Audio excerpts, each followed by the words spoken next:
¿Qué tal, estimados estudiantes? Regresamos a la segunda parte de nuestro tema de la actuación ética en nuestra clase de ética de primer semestre.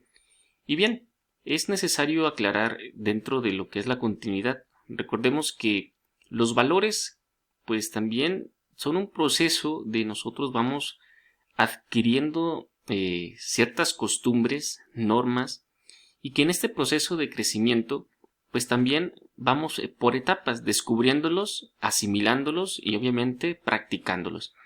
Y bien, en esta primera parte vamos a dividir los valores según su soporte, es decir, según su maduración y según su objeto. Y en este caso nos encontramos con el primera parte, subjetivismo axiológico. ¿Esto qué quiere decir? Que los valores vienen dados por la intensidad o el valor o el grado que le da el sujeto al interno. Entonces no son lo que piensa la mayoría, sino es lo que piensas tú. Es decir, aquí está como dice la imagen, es básicamente lo que me agrada o me desagrada o lo que yo quisiera o no quisiera. En este aspecto tendríamos que decir que hay una variabilidad. Los valores en un primer momento cuando vamos creciendo, sobre todo en las primeras etapas, digamos, de niños de 2 años a más o menos 10, estamos propensos a tener este tipo de reacciones, que nosotros reaccionemos o creamos que está bien o está mal una acción según lo que a nosotros nos parezca bien o mal.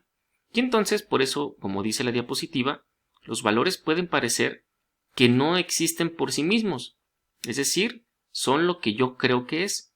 Y obviamente esto tiene cierto grado de dificultad, porque en un primer momento puede estar bien.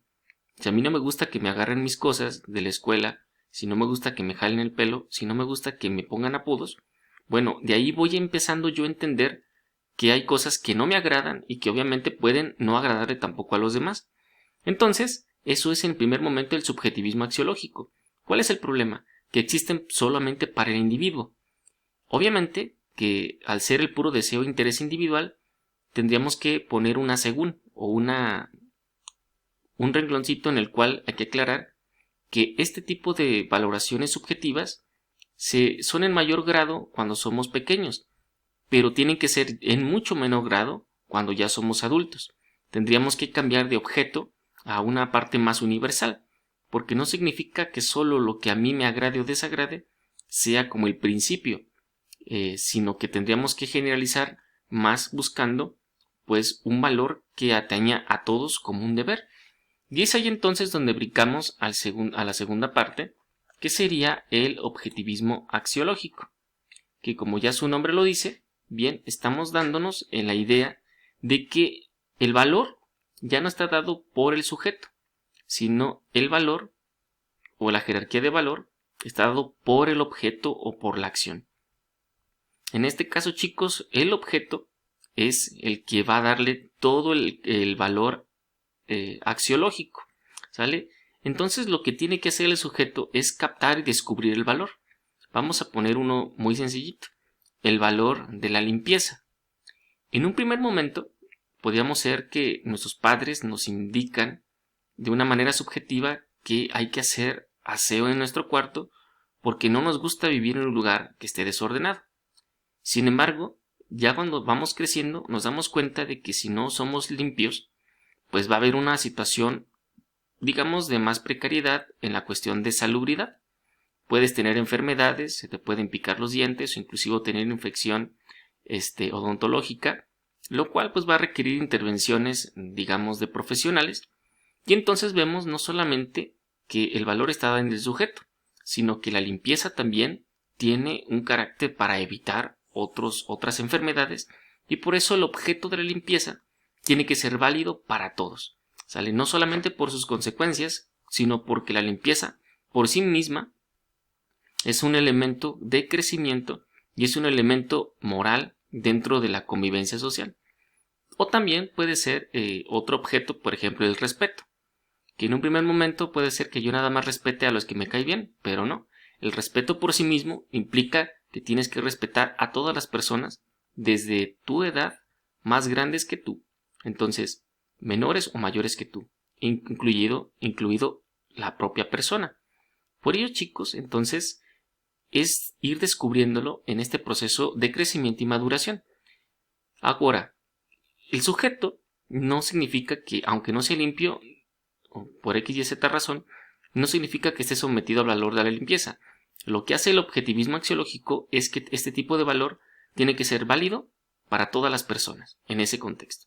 ¿Sale? Entonces, por ejemplo, en lo anterior, podemos poner el mismo ejemplo. Voy a poner el ejemplo que está allí, pero utilizando el subjetivismo y el objetivismo axiológico. Digámoslo así, que en el objetivismo axiológico los valores son practicados por sí mismos independientemente de las personas. Y voy a poner este ejemplo del criminal. Si alguien piensa que si yo no me meten a la cárcel o no me cachan en un asunto, porque yo pienso de que si no me cachan tomando dinero no es delito o no está mal, entonces, si en el subjetivismo axiológico, si el sujeto piensa que si no lo cachan en la movida de estar robando, no es, entonces técnicamente para él no sería delito. Pero en el objetivismo axiológico, tomar algo que no sea tuyo es delito aunque no te cachen. Entonces, aunque no sea un reo de delito, pues el simple acto como tal, el objeto de robar, no el objeto que se va a robar, el acto de robar como objeto es lo que se va a valorar como un acto inmoral.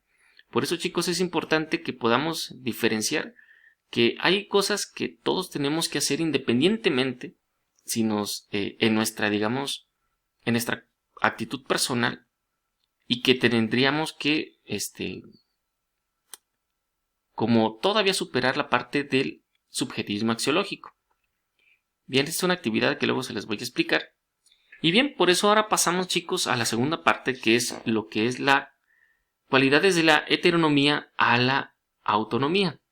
Obviamente que la heteronomía, chicos, como hemos visto, básicamente está gobernada por una autoridad externa, sean las leyes, sean también las leyes de casa o las figuras paterna o materna o las que funjan como tal dentro de nuestras leyes o normas o formación primera, que como habíamos establecido más o menos entre los 12 y 13 años es cuando se va formando un poquito esta transición.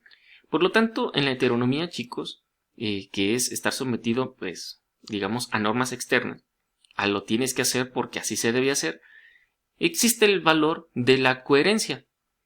Obviamente es fácil recordar esta situación porque se divide con que tiene que estar junto con herencia. Y la coherencia se define como todas las acciones, pensamientos o habilidades que se asumen como algo heredado en nuestra vida, sea recibido por nuestros papás, por la costumbre o por la sociedad, algo que nosotros heredamos y que después repetimos nosotros como patrón, pero que todavía no son asumidos como tal desde una autonomía. Por eso les decíamos que esta primera parte de la heteronomía está basada con la coherencia. ¿En qué aspecto? Si en mi casa, mamá o papá me enseñan a que en la casa no se deben decir groserías, si yo no digo ninguna grosería, estoy actuando coherentemente con las normas de la casa. Si utilizas este término de coherencia y congruencia que la vamos a ver, no tiene en la parte ya de uso ninguna dificultad. Aquí nada más es para entender que dentro de la heteronomía se hablaría como coherencia porque la coherencia está dado por una norma externa, ¿sale? Que yo no he asumido, sino más bien se me obliga a hacerla. Así como los niños van creciendo de lavarse los dientes, de poner la basura en su lugar dentro de casa, eso, digamos, lo llamaríamos coherencia. Ahora, si nosotros ya dentro de esa transición de la heteronomía a la autonomía, en donde la autonomía entendamos que nosotros ya vamos adoptando ciertos valores de forma propia, asumiendo ideales propios, eso no significa que tengo que derribar los antiguos, no, sino que esas que yo elijo, yo las veo para mi mejoramiento como persona y como ser ético y moral, entonces para mí se convierten en un deber. La heteronomía todas eran un deber, en la autonomía yo elijo cuáles forman o deben ser mi deber. Por lo tanto, ahí hablaríamos con congruencia, que estos son asumir los propios compromisos que nosotros individualmente convenimos y expresamos ya en nuestras acciones concretas. Por ejemplo, la puntualidad. Si bien a mí me pudiera haber enseñado en la heteronomía ser puntual, bueno, en la autonomía yo asumo eso como mi deber y por lo tanto entonces voy a actuar congruentemente según los deberes que yo asumo, ¿sale? Y en este caso, por lo tanto, mis acciones deben estar también en esta situación de analizarme propiamente si están cumpliendo con esta regla de congruencia.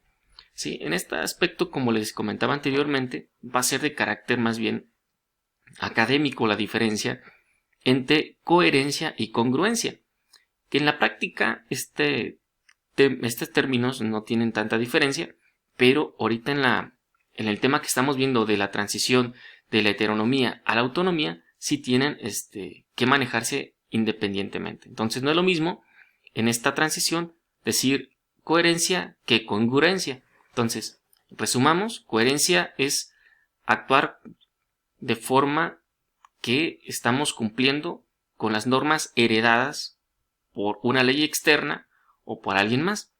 En cambio, congruencia es obrar de tal manera que se cumplan los deberes con los cuales yo he elegido que sean mis ideales y deberes, ¿sale? Entonces ya es una parte muy, muy diferente. Y por eso, chicos, hay que tener en cuenta que la acción moral y ética, y hablamos de dilemas porque hay momentos que tienes que actuar de forma rápida, o más que rápida, que tienes que actuar con lo que tú tengas, que no tienes chance de poderle preguntar a alguien más experto, que sería lo mejor o lo conveniente. Pero entonces, cuando tú tienes que elegir, recordemos que tú vas a elegir con los valores y normas morales y éticos con los cuales tú tengas.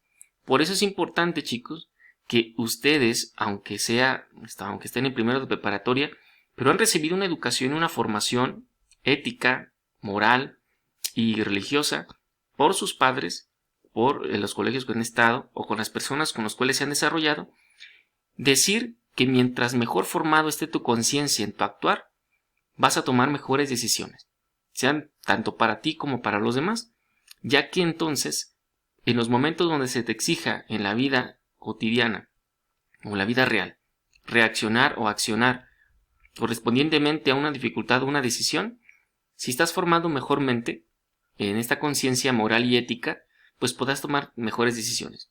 Obviamente que también, aunque no estén preparados, toda decisión que tú tengas, pues va a tener que atenerse pues a la responsabilidad, a la intención y a las consecuencias que tus acciones convengan en forma negativa pues, o positiva, ¿sale? Independientemente de si estás bien formado o mal formado en tu conciencia moral y ética, las consecuencias se van a asumir de la misma intensidad y de la misma carga.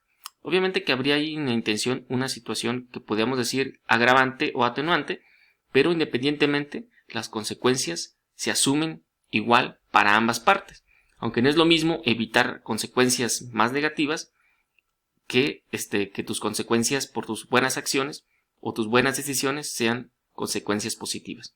Y bien, ahorita en el siguiente video vamos a profundizar y a terminar este tema de actuar éticamente.